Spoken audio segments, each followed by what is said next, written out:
Hi everyone, मैं सभी divine souls का वेलकम करती हूँ मेरे इस यूट्यूब चैनल पर जिसका नाम है ट्विन फिल्म डीवा। और रीसेंट में मैंने कुछ सवाल पूछे थे, अगर जिन्होंने अभी तक रिप्लाई नहीं करा है आप प्लीज़ रिप्लाई ज़रूर कर देना कम्युनिटी सेक्शन में। और अब आपको रेगुलर कम्युनिटी सेक्शन चेक करना है, वहाँ पर मैं कुछ ना कुछ आप जो कि एनर्जी वर्क का ही पार्ट है वो शेयर करती हूँ डेली। तो चाइल्डहुड में मेरा एक कॉन्वर्सेशन था डिवाइन से, जहाँ पर डिवाइन ने कोई एक पर्टिकुलर सिचुएशन थी जब डिवाइन ने मुझे बोला है कि हम तुम्हारी इसमें हेल्प कर सकते हैं या कर देते हैं, ऐसा कुछ उन्होंने कहा था। तो मैंने थोड़ा गुस्से में बोला था कि मैंने आपसे हेल्प मांगी तो नहीं है। तो रिसीविंग एंड तो मेरा चाइल्डहुड से ही क्लोज था और वो सिर्फ सिचुएशंस की वजह से ही क्लोज था। एंड देन जब मैं बाहर जॉब करने के लिए आती हूँ, अकेले रहना शुरू करती हूँ, तो थोड़ा बहुत अगर वो रिसीविंग एंड ओपन रहा भी होगा ना, तो उसे मैंने इंटेंशनली क्लोज किया था। मेरे पास मेरे अपने रीज़न होते थे। तो मैंने लेकिन कभी भी ना डिवाइन हेल्प को फॉर ग्रांटेड नहीं लिया है। लाइफ में कभी दूसरे इंसान को फॉर ग्रांटेड नहीं लिया है और किसी सिचुएशन को फॉर ग्रांटेड नहीं लिया है। सिर्फ एक ही गलती थी जो कि मैंने अपने स्पिरिचुअल गिफ्ट्स को फॉर ग्रांटेड लिया था। बाकी मैंने कभी भी किसी दूसरे इंसान को या किसी भी तरह का अगर कोई भी अगर सपोर्ट रहा होगा तो मैंने उस चीज़ को कभी फॉर ग्रांटेड नहीं लिया। मैंने हमेशा ग्रैटिट्यूड में मैं रही हूँ और मैं उसे अगर आपने 1% मेरी हेल्प करी तो मैं उसे 100% रिटर्न ज़रूर करती थी। ये एक गलत हैबिट भी मेरे अंदर फॉर्म हो गई थी जो कि बाद में मैंने चेंज करी है। आपको अगर 1% रिटर्न दिया तो आप 100% रिटर्न मत करो, क्योंकि वो भी अगेन सिचुएशंस ही होती थी। बट ये मैंने आदत बना रखी थी और इसमें ना मेरे लॉसेस बहुत ज़्यादा होते थे। खैर वो तो आदत थी जो मैंने बाद में चेंज करी है। लेकिन 10 साल की जर्नी में बहुत सारे चेंजेस मुझे जो वहाँ पर ऑटोमेटिकली फॉर्म हुए हैं उनको मुझे चेंज करना पड़ा है अवेकनिंग के बाद में। क्योंकि वो मेरा दिया हुआ कमिटमेंट था, जो मैंने डिवाइन को कमिटमेंट दिया था कि मैं ये सारे चेंजेस करूँगी अगर मैं गलत साबित होती हूँ इस 10 साल की जर्नी के बाद में। तो जब मेरी अवेकनिंग होती है तो अवेकनिंग के बाद में एक तो वैसे ही बहुत कुछ नया हो रहा था। एंड तो अब वहाँ पर मैं उन सारी सिचुएशंस को देखती हूँ कि मुझे किस लेवल का डिवाइन सपोर्ट रहा है। और कोविड टाइम था तो वो ऑलरेडी एक बहुत बड़े लेवल का सपोर्ट था कि मैं जॉब कर रही थी और उसके बाद बहुत इमीडिएटली कुछ मंथ्स के अंदर मैंने बहुत ग्रोथ देखी अपने करियर में। और उसके बाद में चलो स्पिरिचुअली तो मैं ग्रो कर ही रही थी एंड बहुत सारी चीज़ें मैंने चेंजेस करी है। लेकिन वहाँ पर ना मैं एक चीज़ नोटिस करती हूँ कि ये जो मेरा एक मतलब नेचर है, कह सकते हैं कि गलत के आगे नहीं झुकना, जो डिवाइन ने नहीं झुकाया, मेरी तो कोई गलती नहीं है। तो इस वजह से ना बहुत बड़ी बड़ी प्रॉब्लम्स कई बार हुई है। बट मैं हमेशा से सेव रहती थी, हमेशा से प्रोटेक्टेड रहती थी। तो ये आदत पे कंट्रोल लगाने के लिए डिवाइन ने मुझे बहुत पहले ही बोला था, बट देन स्टिल तो वहाँ पर मैं रियलाइज़ करती हूँ कि गलती तो मेरी है। मुझे सुन लेना चाहिए था डिवाइन को ना, जब डिवाइन ने मुझे बातें जो भी चाइल्डहुड में बोली हैं कि इंसान ऐसे होते हैं। तो मुझे आखिर क्या ज़रूरत थी उस 10 साल की जर्नी पे जाने की जो कि इतनी पेनफुल थी। तो जैसे कि चाइल्डहुड से ना जेलिसी और हेट लोगों से बहुत ज़्यादा मैंने मतलब झेला ही, ये कह सकते हैं। तो लेकिन मैंने ना कभी डिवाइन को ब्लेम नहीं करा। एक कॉन्वर्सेशन और भी थी मेरी चाइल्डहुड में कि मैं आपको कभी भी ब्लेम नहीं करूँगी। ये बहुत यंग एज की बात है, जब आई थिंक 9th स्टैंडर्ड में थी मैं, तभी की बात है कि मैंने ना अक्सर लोगों को ब्लेम करते देखा था कि भगवान ऐसा करते हैं, भगवान वैसा करते हैं, भगवान दुख देते हैं। जबकि मुझे दिख रहा होता था कि यहाँ पे भगवान की कोई गलती नहीं, इंसान के अपने कर्म है। स्टिल मुझे ये था कि चाहे, और मेरी लाइफ में अपनी सिचुएशन तो ऑलरेडी बहुत ज़्यादा टफ होती थी शादी का जो डिसीजन था उसकी वजह से कि मुझे नहीं करनी है, तो बहुत कुछ गो थ्रू करना पड़ता था उसके लिए मुझे ना। तो बट ये था कि मैं ब्लेम नहीं करूँगी। मुझे पता था मेरी डायरेक्ट बात हो रही थी, मैं कुछ भी बोल सकती थी, मांग सकती थी। लेकिन अब ऐसा तो नहीं था कि मैं इस एक्सेप्टेंस में नहीं थी कि कितने यंग एज से मुझ पर इस चीज़ का प्रेशर होता था शादी का। हमारे यहाँ तो बाल विवाह हो जाते थे, तो मैंने हर बार तो मैं यही बचाते हैं मुझे, मैं खुद से कैसे बची हूँ। तो वो चीज़ की एक्सेप्टेंस में मैं थी। लेकिन एक होता है ना जो इंसान का माइंडसेट होता है कि आपकी डायरेक्ट बात हो रही है, आप तो कुछ भी मांग सकते हो, तो भैया हम मांगते नहीं हैं, हम काम करने वालों में से हैं। ये बहुत बड़ा डिफरेंस है मुझ में और बाकी इंसानों में। तो यहाँ पर ये भी होता था कि तो मैंने ना वहाँ पर डिवाइन को एक प्रॉमिस किया था कि मैं कभी भी आपको ब्लेम नहीं करूँगी, फिर चाहे लाइफ में जो मर्जी हो। लेकिन अभी तक ना लाइफ में मैंने कुछ ऐसा भी नहीं करा था कि जैसे एक डेली हम ग्रैटिट्यूड प्रैक्टिस करते ना, ये नहीं करा था। हाँ, मैं ग्रैटिट्यूड में रहती थी, लेकिन एक जिसे वर्बल किसे जो रेगुलर की प्रैक्टिसेस होती हैं, ये मैंने अवेकनिंग के तुरंत बाद शुरू करा है। क्यों? क्योंकि वहाँ पर जो अलग अलग तरीके के मैजिक मुझे देखने को मिलते हैं। मैं बचपन से ही मैजिकल दुनिया को एक्सपीरियंस करती आई हूँ। ऐसा मैं नहीं बोल सकती हूँ कि मैंने नहीं देखा है, मैंने बहुत मैजिक एक्सपीरियंस करे हैं, चाहे स्पिरिट वर्ल्ड के थ्रू हो या फिर लाइफ में और इंसानों के थ्रू हो। तो बहुत मैजिक मैंने अपनी लाइफ में देखा है। लेकिन अवेकनिंग के बाद से मैंने एक प्रैक्टिस को अपनाया। दूसरा, ये जो इतने ज़्यादा ईविल स्पिरिट्स के अटैक जो बचपन से होते थे और जो मुझे ये प्रोटेक्शन मिलती है जब मैंने डिवाइन को अलाउ किया है अवेकनिंग के बाद में कि आप ये जो प्रोटेक्शन मुझे चाहिए थी जिस पर मेरा कंट्रोल नहीं था, तो वहाँ से मुझे और ज़्यादा रियलाइज़ होता है कि मैं कितना ज़्यादा प्रोटेक्टेड रही हूँ। अगर एक इंसान सोएगा नहीं तो उसकी हेल्थ तो ख़राब होएगी ना। और ये अटैक इतने होते थे कि अगर थोड़ी बहुत अगर मैं सो भी गई थोड़ी देर के लिए तो वो उसमें और ज़्यादा प्रॉब्लम हो जाती थी। तो वहाँ से मैंने कुछ रूटीन बनाया है। तो अब जिस तरह से मैं ग्रैटिट्यूड को प्रैक्टिस करती हूँ 2020 से मैंने शुरू करा, एग्जैक्टली अवेकनिंग के बाद में मार्च से, और मैं इसे आज तक प्रैक्टिस करती हूँ और अपनी लाइफ में हमेशा प्रैक्टिस करूँगी। अब ये क्या होता है, एक होता है कि आदत को फॉर्म करना। अब ऐसी आदत होगी ना कि मुझे नहीं याद है कि कभी भी मिस हुआ हो 2020 के बाद से, ये रेगुलर है। दूसरा, मैं ना कभी भी लैक एनर्जी में नहीं रहती थी। क्यों? क्योंकि मैंने कभी किसी से खुद को कंपेयर नहीं करा है, चाहे मेरे पास कुछ हो चाहे ना हो। मेरा ये है कि अगर मुझे कुछ चाहिए तो मैं उसके लिए मेहनत करूँगी। इंसानों के लिए कभी मेहनत नहीं करूँगी कि मुझे कभी इंसान के लिए मैंने कभी जिद नहीं करी है। ये था कि मेरे करियर गोल्स हमेशा से होते हैं, तो गोल सेट है, मैं उस पर काम कर रही हूँ और मैं अपना 100% दूंगी उस पर। मेरी कैपेसिटी एक इंसान के कंपेरिजन में बहुत ज़्यादा है काम करने की, तो मैं इसलिए भी 1000% कह सकती हूँ कि मैं 1000% अपना देती हूँ काम को करने के लिए। और उसके बाद वो अचीव ना हुआ हो तो ऐसा कभी हुआ नहीं। जैसा कि मैंने अपनी लाइफ में लोगों को देखा था कि उनके पास ये नहीं है, वो दूसरों पे बहुत ज़्यादा फोकस है, क्योंकि वो कंपैरिजन कर रहे होते हैं ना।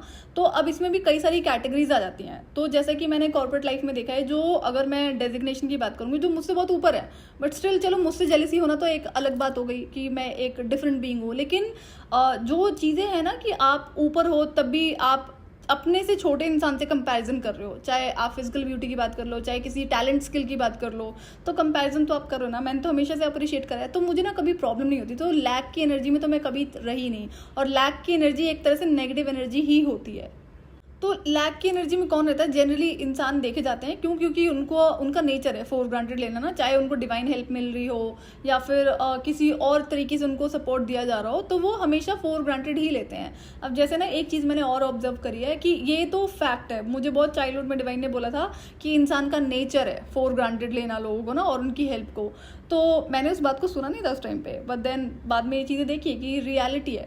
मतलब इंसान जो डिवाइन हेल्प है ना उसको भी फॉर ग्रांटेड लेता है। चलो दूसरे इंसान ने हेल्प करी है उसको तो वो फॉर ग्रांटेड लेता ही लेता है, लेकिन डिवाइन हेल्प को भी फॉर ग्रांटेड लेता है। अगर आप सबने देखा होगा कि किसी ने कोई विश मांगी है किसी पर्टिकुलर टेंपल में, किसी और सेक्रेट प्लेस पर जाकर, जब वो विश पूरी हो जाती है ना फिर वो भूल जाते हैं उस पर। अगर उन्होंने कुछ रिटर्न करने के लिए बोला था तो वो नहीं करते हैं, या तो वो इंटेंशनली नहीं करते हैं या तो फिर वो भूल जाते हैं, अरे ये तो ऐसे ही हो गया। तो ये क्या होता है, ये फॉर ग्रांटेड लेना होता है। और जब आप ये एक तरह से इंसल्ट होती है, और आप ऐसा अगर करोगे तो फिर उसके लिए पनिशमेंट आपको ज़रूर मिलती है, जो मिलनी चाहिए। तो जो रेगुलर प्रैक्टिसेस मैंने ग्रैटिट्यूड में शो करना शुरू करा है उससे अगेन, और वो बहुत ज़्यादा ज़रूरत थी कह सकते हैं। क्यों? क्योंकि जिस हिसाब से स्पिरिचुअल अटैक और ज़्यादा बढ़ गए थे अवेकनिंग के बाद में, वो मैं पहले भी शेयर कर चुकी हूँ।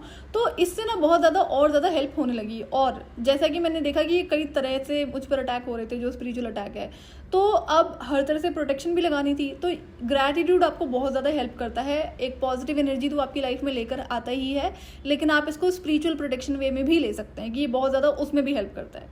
तो अवेकनिंग के बाद में रियलाइज़ होता है कि मुझे कितना सपोर्ट रहा है डिवाइन से, हर लेवल पर प्रोटेक्शन रही है, हर तरह की मुझे गाइडेंस और सपोर्ट रहता ही है। तो अभी तक तो चलो खैर जो गुस्सा था वो भी कम नहीं हुआ था, जो भी इंसिडेंट की वजह से हुआ था, बट स्टिल ये एक एक्सेप्टेंस थी। तो वहाँ से मैंने क्या करना शुरू करा है, और जो भी सिचुएशन हुई थी जिस हिसाब से मुझे उस प्रॉपर्टी को बाय करना पड़ा था जहाँ पर मैं कार्मिक ट्विन फ्लेम की इमीडिएट नेबर बन जाती हूँ, तो मैंने उसको नेचर की वजह से बाय किया था कि वहाँ पर ना बहुत ओपन स्पेस था और गार्डन अटैच था, पार्क अटैच था। तो नेचर क्या है, आपको इट्स फ्री, आपको हील करता है। तो जैसे अगर आपको इमोशनल आप पेन में हो या फिर एंजाइटी है, डिप्रेशन है, स्ट्रेस है, आप अच्छा नहीं फील कर रहे हो ना, तो आप नेचर में चले जाओ, पार्क में चले जाओ, वहाँ पर आप नंगे पैर उसमें अपने स्लीपर्स वगैरह उतार दो और वॉक करना शुरू करो, एंड वहाँ पर डीप ब्रीदिंग करो। आपको इमीडिएटली वहाँ पर रिलैक्सेशन फील ज़रूर होगा, आपको जो स्ट्रेस है उसमें बहुत ज़्यादा हेल्प होनी शुरू हो जाती है। तो नेचर हीलिंग होता है और नेचर से हेल्प होती ही होती है, नेचर हीलिंग के लिए ही जाना जाता है। आप सोचो आपने इसमें क्या करा, आप नेचर को कुछ दे रहे हो, आपने अभी तक कुछ रिटर्न करा है। बहुत ऐसे कम लोग होते हैं जो इस चीज़ का मतलब ग्रैटिट्यूड शो करते हैं कि अब जैसे मेरा है कि मैं बिना नेचर के नहीं रह सकती हूँ, मेरे लिए इम्पॉसिबल है धरती पे सर्वाइव करना बिना नेचर के। अब इतनी बिजी लाइफ होती थी, वर्क लाइफ की अगर बात करूँगी मैं, और उसके बाद भी अगर टाइम है तो भी मुझे घर के अंदर ही रहना है, घर से बाहर नहीं जाना है। एंड लेकिन नेचर में टाइम स्पेंड करना और उसकी इंपॉर्टेंस मुझे अवेकनिंग के बाद में ज़्यादा समझ में आता है। तो जब भी मेरा विजिट करना होता था यूपी जहाँ पर फैमिली है, तो वहाँ पर क्या होता था कि वो सारा नेचर ही है, विलेज है तो सारा नेचर है, तो बहुत अच्छा लगता है। एंड वहाँ पर मैक्सिमम टाइम अकेले स्पेंड करना, वो क्योंकि वहाँ पर फिर रिवर भी है और एनिमल्स भी है और प्योर जिसको नेचर कहते हैं ना, तो फिर वहाँ से आने का मन नहीं करता है। बट देन वही चीज़ आके जब हम यहाँ अपनी सिटी लाइफ में देखते हैं तो वो चीज़ देखने को नहीं मिलती है। तो इसलिए भी होता था कि पार्क में मैं कितनी देर जाकर बैठूंगी ना, तो वो एक आदत बना रखी थी घर के अंदर रहने की, जो कि गलत होता था। अवेकनिंग के बाद में जैसा कि मैंने अपना तुरंत ही इनर वर्क स्टार्ट कर दिया था और मुझे बहुत ज़्यादा हैवी लेवल की स्पिरिचुअल प्रोटेक्शन चाहिए थी। तो जैसे जैसे मैं आगे बढ़ रही थी ना इनर वर्क में, वैसे वैसे मुझे एक के बाद एक स्पिरिट गाइड्स असाइन होते जा रहे थे, असेंडेड मास्टर्स असाइन होते जा रहे थे डिवाइन की तरफ से। क्यों? क्योंकि मैंने अलाउ किया था मुझे प्रोटेक्ट करने के लिए उन डार्क फोर्सेस से जिन पर मेरा कंट्रोल नहीं था। तो जब भी कोई नए स्पिरिट गाइड या फिर असेंडेड मास्टर्स मुझे असाइन होते थे तो उनकी प्रेजेंस दिखाई पड़ती है और पता होता है कि कौन है। तो मैंने क्या करा, जैसे जैसे मैं अपनी लाइफ में आगे बढ़ रही थी वैसे वैसे डेली ग्रैटिट्यूड में मैं उनके नाम भी ऐड करती जा रही थी। तो मेरे पास एक थोड़ी सी लंबी लिस्ट होती है जिनको मैं डेली मॉर्निंग एंड इवनिंग में ग्रैटिट्यूड शो करती हूँ। तो अब स्पिरिचुअल प्रोटेक्शन तो मैंने डिवाइन से मांगी थी, तो डिवाइन ने क्या करा, मुझे जो मुझे प्रोटेक्ट कर सकते हैं, जो दूसरी दुनिया के, चाहे वो आर्कएंजल्स हैं या फिर असेंडेड मास्टर्स हैं और स्पिरिट गाइड्स हैं। अभी बड़ी सारी रेल्म के लोग हैं यहाँ पर ना, कोई एक रेल्म से नहीं है, तो मुझे पता होता है कौन कहाँ से है। तो मैं उन सबको डेली ग्रैटिट्यूड शो करती हूँ। क्यों? क्योंकि हेल्प तो मेरी करे ना, मुझे सपोर्ट कर रहे हैं, तो उनकी प्रेजेंस मेरे लिए बहुत मायने रखती है। और जिस लेवल का प्रोटेक्शन मुझे रहता है और जितने अरसे के बाद मैं सुकून से सो पाती हूँ, वो तो मैंने अवेकनिंग के क्या, जब मैंने I think inner work complete करा होगा ना फाइनल लेवल का, तब जाकर मैंने इस चीज़ को एक्सपीरियंस करना शुरू करा है कि नहीं, अब किसी भी तरह का अटैक मुझे टच नहीं कर पाता है। ऐसा नहीं होता, नहीं है, होता है, लेकिन अब मुझे टच नहीं कर पाता है। तो अगर आप एक ट्विन फ्लेम हो, चोजन वन हो, या फिर और स्टार सीड हो, या फिर कोई और लाइट वर्कर हो, तो ये तो आप हमेशा मान के चलना कि आप यहाँ पर रुकने तो आए नहीं हो, आपके पास काम है, आप असेंड ही करोगे। अगर आप अवेकनिंग से गो थ्रू कर चुके हो तो आप अपना खुद के ऊपर काम करोगे और आप आगे ही बढ़ोगे, पीछे तो नहीं जाओगे। तो आगे क्या है, ग्रोथ है। अब अगर अभी तक इतने सारे हेटर्स हैं और जो आपको चाहे स्पिरिचुअली अटैक करते हैं, किसी और वे में अटैक करते हैं, तो वो तो आगे बढ़ना ही है। तो ये चीज़ मुझे पता थी, मैं अपना फ्यूचर देख सकती थी। तो मैंने इस रीज़न को भी ना ध्यान में रखते हुए इस ग्रैटिट्यूड को प्रैक्टिस करना शुरू करा था। क्यों? क्योंकि फ्यूचर तो पता है, अभी तो जितना गो थ्रू करा है उसका तो समझ लो एक बहुत बड़ी लेवल पे वो चीज़ मुझे वहाँ पर फेस करने को मिलेगी जब मैं अपना मिशन सर्व करूँगी। और लाइफ में पहली बार तो मैं सुकून से अब सो पाती हूँ कि नहीं, मुझे किसी भी तरह का अब अटैक नहीं होता है। क्यों? क्योंकि अवेकनिंग के बाद क्या था कि जब मुझे ये प्रोटेक्शन मिलनी शुरू हुई है ना, तो जब एस्ट्रल ट्रैवल बहुत ज़्यादा बढ़ जाता है तो वहाँ पर अटैक हो रहे थे। तो अब हर तरह की जो प्रोटेक्शन है ना, और हर लेवल पर मुझे मिली हुई है। और ये हाँ, रिक्वेस्ट पे मिली है, बाकी डिवाइन ने भी सेंड करी है। तो मैं इस चीज़ के लिए बहुत ज़्यादा ग्रेटफुल रहती हूँ, क्योंकि ये जो इन एंड आउट पीस है ना लाइफ में, हेवनली पीस जिसको कह सकते हैं, वो बहुत टाइम के बाद आया है।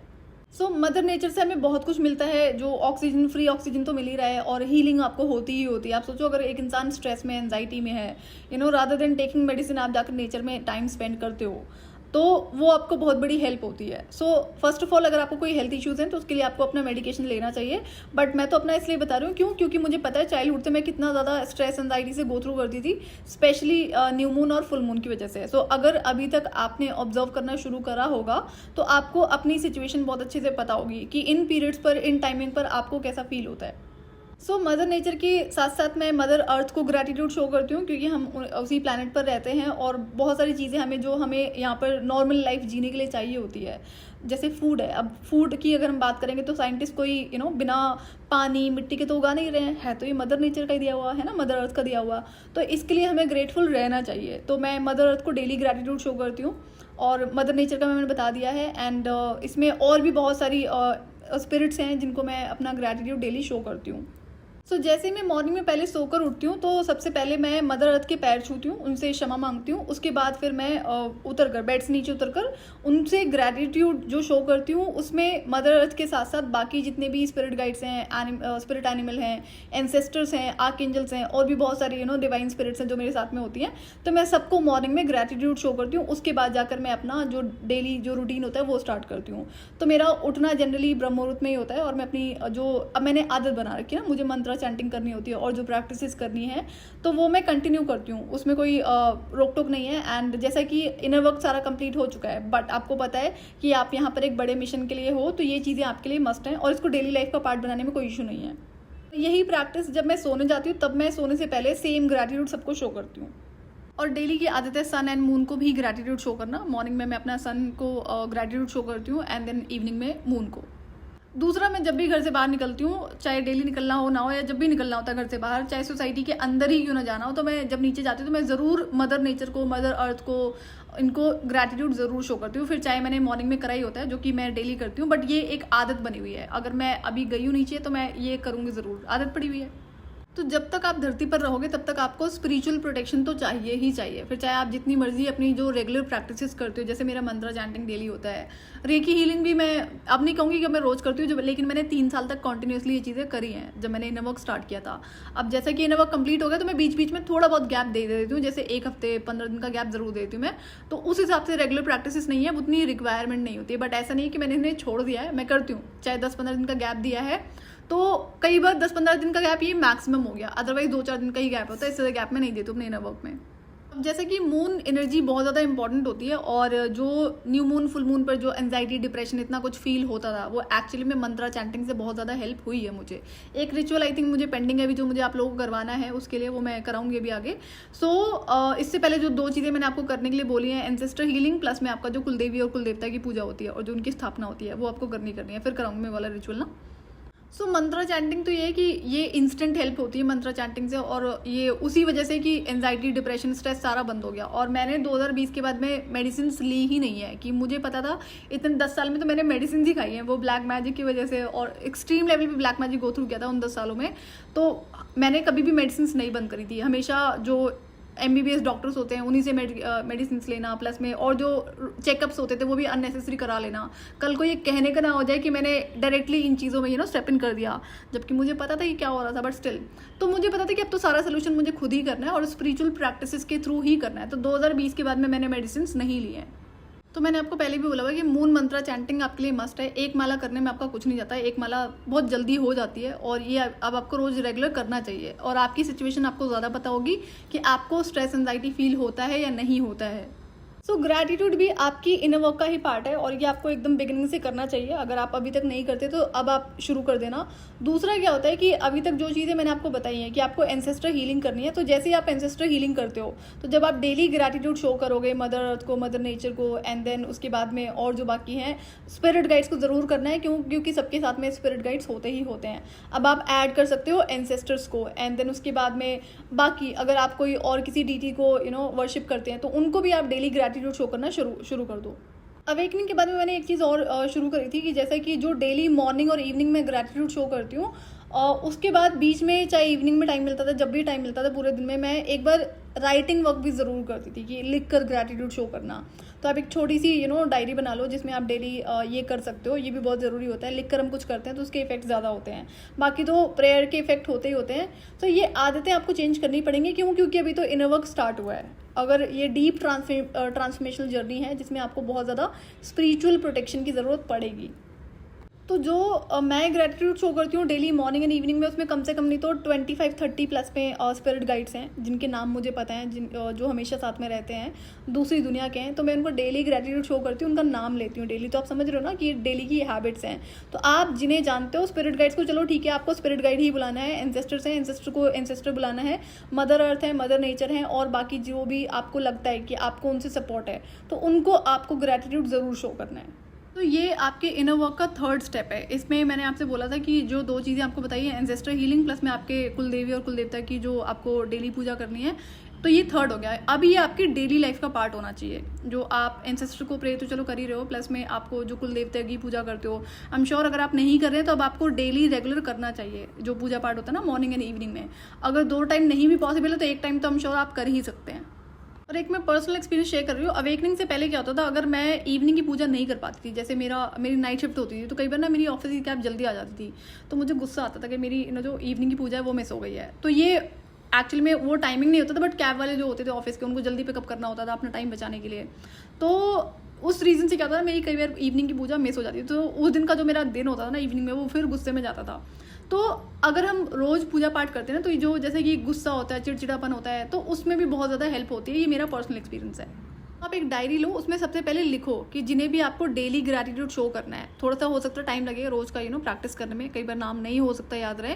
सो जैसे कि मैं तो 25 प्लस में है जिन्हें मैं डेली मॉर्निंग इवनिंग में ग्रैटिट्यूड शो करती हूँ, तो आप पहले उनके नाम को लिखो जिन्हें भी ग्रैटिट्यूड शो करना है, एंड देन उन्हें प्रैक्टिस में लेकर आओ। तो इस तरह से अब आपको रेगुलर ये चीज़ें करनी है, ये इनर वर्क का ही पार्ट है। और एक और बात जो मैं भूल गई थी बताना, कि जैसे ही मेरी अवेकनिंग हुई थी तो मुझे एंजल नंबर्स बहुत ज़्यादा दिखाई पड़ने शुरू हो जाते हैं। अब जनरली तो ये मुझे याद है कि मिररिंग नंबर्स दिखाई पड़ते थे, लेकिन मुझे नहीं याद है कि एक भी ऐसा नंबर रहा होगा जो मुझे नहीं दिखाई पड़ता था। कभी शेयर कर दूँ मैं कौन कौन से नंबर्स मुझे दिखाई पड़ने शुरू हुए हैं, और वो बहुत ज़्यादा फ्रीक्वेंट हो गया था। तो जैसे कि मैं अपना जो काम करती हूँ, ऑफिस टाइम है या फिर जनरली हाथ में मोबाइल होता है, तो जब भी ध्यान जाएगा ना तो वो एंजल नंबर दिख रहा होता था, तो कोई ना कोई एंजल नंबर दिखाई पड़ रहा था। तो मैंने एक चीज़ देखा, एक चीज़ रियलाइज़ करी है कि मेरे लिए तो ये एक तरह से दर्शन ही है ना, जो मुझे एंजल्स का नंबर दिख रहा है, तो मैं इसे फॉर ग्रांटेड नहीं लूँगी। तो मैं डेली, जब भी डेली की बात नहीं है वो, तो डेली मतलब पता नहीं कितनी बार मुझे एंजल नंबर दिखाई पड़ता था, और आज भी दिखता है, बंद नहीं हुआ है। तो उसमें क्या होता है कि जितनी बार भी मुझे एंजल नंबर दिखाई पड़ता है तो मैं उन्हें भी ग्रैटिट्यूड शो करती हूँ। जैसे कि 2020 में मैं अपना घर से काम कर रही थी, ऑफिस से काम कर रही थी, जो मेरी इंटरनेशनल कॉल्स होती थी ऑफिस की, वो सारी मोबाइल से करनी होती थी। तो जितनी बार भी मोबाइल पे ध्यान जाता है तो उतनी बार मुझे एंजल नंबर दिखाई पड़ता था। तो मैं काउंटिंग करके नहीं बता पाऊंगी, कम से कम नहीं तो 10 से 15 बार तो डेली मुझे डेली एंजल नंबर्स दिखाई पड़ते हैं। तो अब क्या होता है, जैसे जैसे मैंने अपना इनर वर्क करना शुरू करा है, उसी तरह से इन एंजल नंबर्स की जो फ्रीक्वेंसी है वो बदलने लगी है, चेंज होने लगी है। इस पर मैं एक सेपरेट वीडियो शेयर करती हूँ, बट कहने का मतलब ये है कि जो मॉर्निंग इवनिंग का ग्रैटिट्यूड मैं शो करती हूँ, जब भी मैं घर से बाहर जाती हूँ तब भी मैं मदर नेचर, मदर अर्थ को ग्रैटिट्यूड शो करती हूँ। प्लस में जब भी मुझे जितनी बार भी एंजल नंबर दिखाई पड़ता है, कितना टाइम लगता है, 1 सेकंड 1 मिनट ही तो लगता होगा, इससे ज़्यादा नहीं लगता है, मैं एंजल्स को ग्रैटिट्यूड ज़रूर शो करती हूँ, क्योंकि मेरे लिए वो साक्षात दर्शन है और मैं इसके लिए बहुत ग्रेटफुल हूँ। तो अब जनरली क्या होता है, लोगों में बड़ा सारा एक्साइटमेंट होता है कि उन्हें एंजल नंबर दिखाई पड़ रहा है। तो मेरे अंदर ऐसा कोई एक्साइटमेंट नहीं थी, क्योंकि ये इतना ज़्यादा मुझे दिखाई पड़ रहा था कि शायद ही कोई नंबर मिस हो रहा होगा। तो मुझे ये था ठीक है, इतना ज़्यादा दिखाई पड़ रहा है तो मुझे ग्रेटफुल रहना चाहिए, और आप भी इस चीज़ के लिए ग्रेटफुल होना सीखो। क्यों? क्योंकि एंजल है, जो एंजल प्रेजेंस आपकी लाइफ में है, अगर एंजल नंबर दिखाई पड़ रहा है तो जो उसके पीछे के मैसेजेस हैं, चलो वो तो एक अलग बात है, उस पर मैं एक डिफरेंट वीडियो शेयर करती हूँ ताकि आपको ज़्यादा समझ में आए। बट जनरली लोग क्या करते हैं, इग्नोर मार देते हैं, कोई बात नहीं, दिख रहा है एंजल नंबर तो क्या हो गया। तो जैसे कि मैं इनर वर्क कर रही थी ना, स्पीड से कर रही थी मैं इनर वर्क, तो उसमें एंजल नंबर्स की ना फ्रीक्वेंसी बहुत ज़्यादा बदलने लगी थी, और ये होता है और ये सबके साथ होगा। लेकिन अगर आप रुके हुए हो, आप कोई काम नहीं कर रहे हो, कोई एनर्जी वर्क नहीं कर रहे हो, कोई किसी तरह का लेसन आप नहीं सीख रहे हो, तो फिर उसका कोई फायदा नहीं है। हो सकता है कि सेम नंबर आपको दिखाई पड़ते रहें, या फिर जो गिने चुने हैं जो दिखाए जाते हैं। बट देन अभी लास्ट में क्या हुआ है, जब इनर वर्क कंप्लीट होता है, जब मुझे डिवाइन मैस्कुलिन दिखाई पड़ते हैं, तो वहाँ से क्या होता है, एक पर्टिकुलर सीरीज़ है एंजल नंबर की ना, जो अभी तक रिपीट हो रही है, और उसका एक रीज़न है जो मैं फिर कभी शेयर करूँगी। तो मेक श्योर कि जब भी आपको एंजल नंबर दिखाई पड़े, आप ग्रैटिट्यूड ज़रूर शो करो। मन में बोलने में क्या जाता है, बहुत ज़्यादा टाइम थोड़ा ना लगता है, और ये अच्छी आदतें हैं जो मैंने बिल्ड करी हैं और 2020 से आज तक कंटिन्यू करी है, और मैं लाइफ टाइम इसे कंटिन्यू करूँगी। तो इन आदतों को आपको बिल्ड करना पड़ेगा अगर आपको जो इनर वर्क है उसको कंप्लीट करना है। क्यों? क्योंकि मैं पहले भी कह चुकी हूँ, इनर वर्क चैलेंजिंग ही होता है, और ये proper in and out transformational journey है। जो भी डीप हीलिंग वर्क मैंने करा था, मैं आपसे वही स्टेप बाय स्टेप शेयर करूँगी। तो इसलिए इस तरह से आपको ग्रैटिट्यूड शो करना ज़रूरी है। सो आज के लिए इतना ही। मैं आपसे फिर मिलूंगी नेक्स्ट वीडियो में। टिल देन आप अपना ध्यान रखिए और डिवाइन से कनेक्टेड रहिए।